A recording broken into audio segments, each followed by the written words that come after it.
জন্য যেন এটা একটা বড় প্রতিষ্ঠান হয়ে দাঁড়াতে পারে, এই ধরনের একটা স্বপ্ন দেখতে হবে এবং এই স্বপ্ন দেখলে পরে এর পিছনে ধাবিত হবা, তাহলে এটা আরো বেশি সফলতা অর্জন করবে। এক নম্বর বিষয়টা হচ্ছে যে প্রথমে স্বপ্ন দেখতে হবে। দ্বিতীয়ত, আমি যতটুকু জানি যে সকল কার্যক্রম এরা গ্রহণ করেছে, এরা এগুলো সব কিন্তু অনুদানের উপরে কোনো প্রতিষ্ঠান বেশি দিন টিকে থাকতে পারে না। তোমাদেরকে পদক্ষেপ গ্রহণ করতে হবে যে যাতে এমন কিছু করি যাতে প্রতিষ্ঠান আমার নিজস্ব সচ্ছল হয় এবং নিজস্ব আয়ের উৎসের উপরে দাঁড়াতে পারে। তো এই সকল ব্যবস্থাটা তোমরা চিন্তা ভাবনা করো যে কিভাবে এটাকে আমরা সচ্ছলতার দিকে নিয়ে আসতে পারি।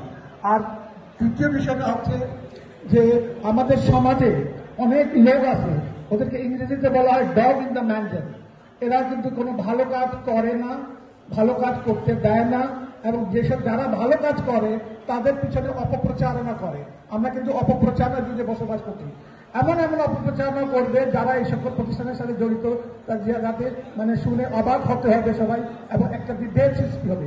এটা যেন না হয়, এই জন্য প্রতিষ্ঠানে সকল আয় ব্যয়ের একটা ট্রান্সপারেন্ট হিসাবের ব্যবস্থা করতে হবে। একটা দপ্তর স্থাপন করে গভর্নমেন্টের একটা সমাজ কল্যাণের ভিত্তিক সংস্থার কাছ থেকে একটা অনুমোদন নিয়ে একটা স্থায়িত্ব নিয়ে আসতে চেষ্টা করতে হবে, এবং এটা করলেই আগামী দিনে আরো যেন বড় হতে পারে এই প্রতিষ্ঠান। আমি এই তিনটা কথা বলছি যে যারা এই প্রতিষ্ঠানটা করছো তারা স্বপ্ন দেখার জন্য আগামী দিনে আরো এটাকে বড় যেন করতে পারো।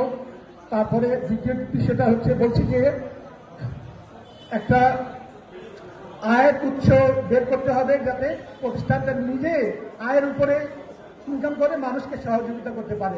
অনেক কিছু সহযোগিতা করেছেন আপনারা, বন্যার পাশে শুধু যে সেখানে বন্যার ত্রাণ দিয়ে আসছে, আরো অনেক কিছু কার্যক্রম গ্রহণ করেছে, এটা অত্যন্ত প্রশংসার দাবিদার। মানুষের কাছে অনেক টাকা আছে সত্যি মানুষের কাছে, কিন্তু তারা করে নাই। এরা কিন্তু অল্প ব্যবসা করে, এই সকল ছেলেমেয়েরা এই বিরাট কাজ করছে, এটা বিরাট প্রশংসার দাবিদার। তাদেরকে প্রশংসা করতেছি আমি।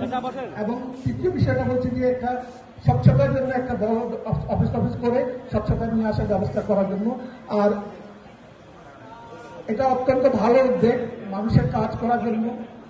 মানুষের কাজ করলে পরে আল্লাহ সুবহানাহু ওয়া তাআলা সন্তুষ্ট হন, এবং এটাতে তোমাদের পাশে দাঁড়াবেন আল্লাহ সুবহানাহু ওয়া তাআলা নিজেই। এটা তোমাদেরকে সহযোগিতা আরো পাওয়া বিভিন্ন মানুষের কাছ থেকে আগামী দিনে ইনশাআল্লাহ। আর আগামী দিন তোমরা যেন আরো বড় সফল হতে পারো, আরো বড় অনুষ্ঠান করতে পারো, এই দোয়া করছি, এই প্রার্থনা করে আমি আমার বক্তব্য শেষ করছি। আসসালামু আলাইকুম ওয়া রাহমাতুল্লাহি ওয়া বারাকাতুহু।